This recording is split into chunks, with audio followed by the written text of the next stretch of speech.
बिस्मिल्लाहिर्रहमानिर्रहीम। मैं हूं मोहम्मद आसिफ चौधरी और बहुत से कंसल्टेंट्स की तरफ से, ऑफिसर्स की तरफ से, स्टूडेंट्स की तरफ से और मेरे फॉलोअर्स की तरफ से ये रिक्वेस्ट थी कि जो टैक्स लॉ की लैंग्वेज है वो बड़ी स्पेसिफिक है और उसको किसी आसान ज़बान में हमें सिखाएं।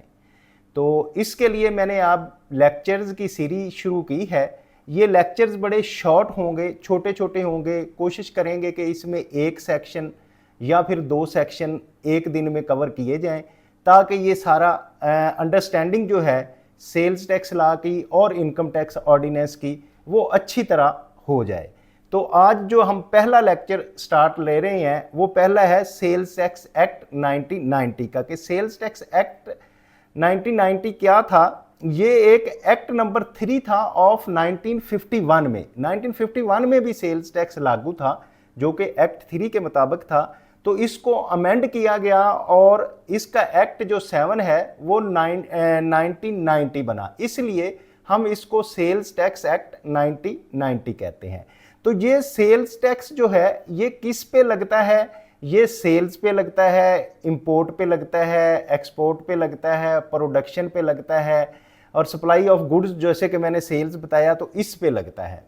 तो ये सेल्स टैक्स एक्ट 1990 की जो अमेंडमेंट्स हैं या इसके रिलेटेड जितने भी लॉज हैं वो सारे सेल्स टैक्स एक्ट 1990 में आते हैं और ये सारे लागू होते हैं। जितनी भी चेंजेस आती हैं सेल्स में, इंपोर्टेशन, एक्सपोर्टेशन, प्रोडक्शन, मैन्युफैक्चरिंग और कंजम्पशन में ऑफ द गुड्स इसमें स्पेसिफिक है, क्योंकि सर्विसेज का जो सेल्स टैक्स है वो प्रोविंसेस के पास चला गया है। इसलिए गुड्स के रिलेटेड जो सप्लाईज होंगी, इंपोर्ट होंगी, एक्सपोर्ट होंगी, प्रोडक्शन होंगी, वो सारी जो है वो सेल्स टैक्स एक्ट 1990 में आएंगी।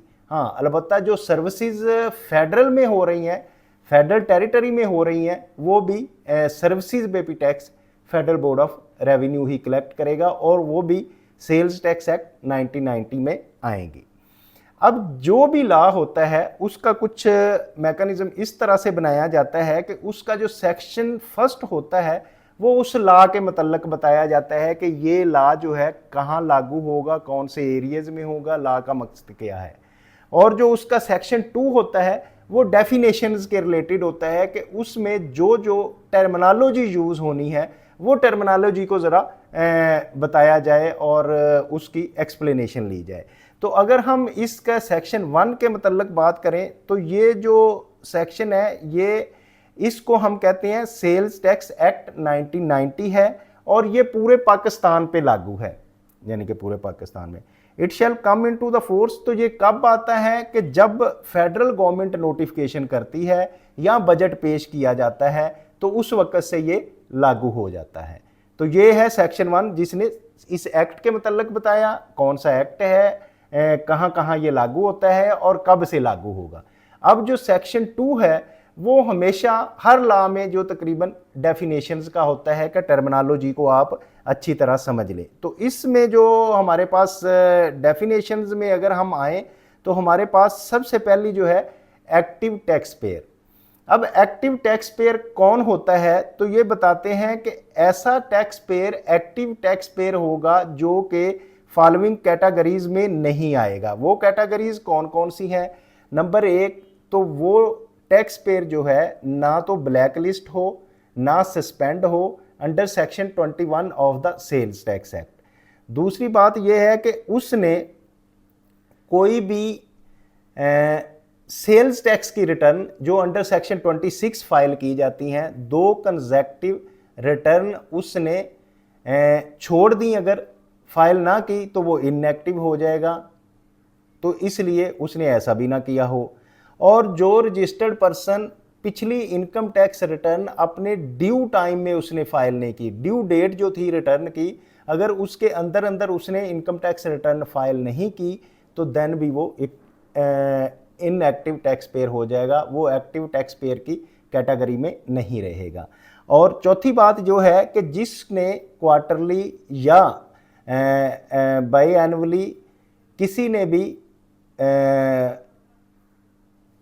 जो विद होल्डिंग स्टेटमेंट देनी थी अंडर सेक्शन 165, वो विद होल्डिंग स्टेटमेंट उसने नहीं दी, तो वो भी एक्टिव टैक्स पेयर लिस्ट में नहीं होगा। तो ये जो कैटेगरी वाले लोग हैं, अगर इनमें शामिल हैं तो वो एक्टिव टैक्स पेयर लिस्ट में नहीं होंगे। अब एपीलेट ट्रिब्यूनल क्या है? एपीलेट ट्रिब्यूनल बेसिकली एक जुडिशियल फोरम है जिसमें टैक्स पेयर अगर अग्रीव्ड होता है अगेंस्ट डिपार्टमेंट, तो वो अपना अपील करता है एपीलेट ट्रिब्यूनल में कि मुझ पे ये टैक्स गलत लगा है, तो इसकी मुझे रेमेडी दी जाए। तो वो जुडिशियल मेंबर होता है, उसमें बेसिकली 2 मेंबर बैठते हैं मोस्टली, जिसमें एक टेक्निकल मेंबर होता है और एक जुडिशियल मेंबर होता है। जुडिशियल मेंबर जो है वो जुडिशरी की साइड से, और जो टेक्निकल मेंबर होता है या अकाउंटेंट मेंबर भी उसको कहते हैं, वो जो होता है वो एफबीआर का कोई ऑफिसर ग्रेड 21 का होता है।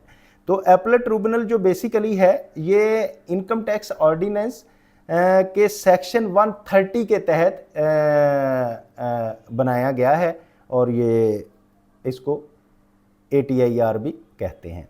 तो अप्रोप्रिएट ऑफिसर मीन कोई भी ऐसा ऑफिसर जिसको एफबीआर ने कोई अथॉरिटी दी हुई है कि आपने कोई सर्टेन फंक्शन है वो आपने करना है, तो उसको हम अप्रोप्रिएट ऑफिसर कहते हैं एफबीआर का।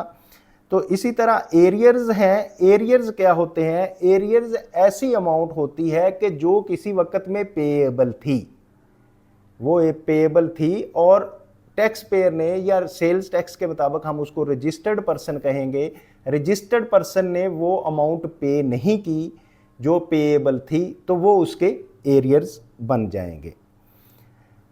इसी तरह आगे आती है एक डेफिनेशन, एसोसिएट्स और एसोसिएटेड पर्सन्स क्या हैं, ये नई ऐड हुई है। Shall have the same meaning, वो कहते हैं जो कि इनकम टैक्स ऑर्डिनेंस ने सेक्शन 85 जो कहता है एसोसिएट्स और एसोसिएटेड पर्सन के रिलेटेड जो डेफिनेशन है, वही सेम सेल्स टैक्स में अप्लाई होगी। तो हम कोशिश करेंगे कि थोड़ा थोड़ा रोज़ाना करके, ताकि आपको इसको ऑब्जर्व कर सकें। तो जैसे कि आज हमने कोई 5-6 डेफिनेशंस पढ़ ली हैं, लॉ के बारे में बता दिया, सेल्स टैक्स के बारे में बता दिया, तो मैं समझता हूँ कि आज इतना अनफ है। तो इंशाल्लाह कल ऐसे इसको कैरी ऑन हम करेंगे। तो जो चाहता है बंदा कि मैंने सेल्स टैक्स सीखना है, तो वो कोशिश करे हमारे साथ इस सेशन में जुड़ा रहे। उसमें वो और ये चाहते हैं आपके बाकी लोग भी सीखें, तो इसको आप लाइक करें, शेयर करें, सब्सक्राइब करें। Thank you very much.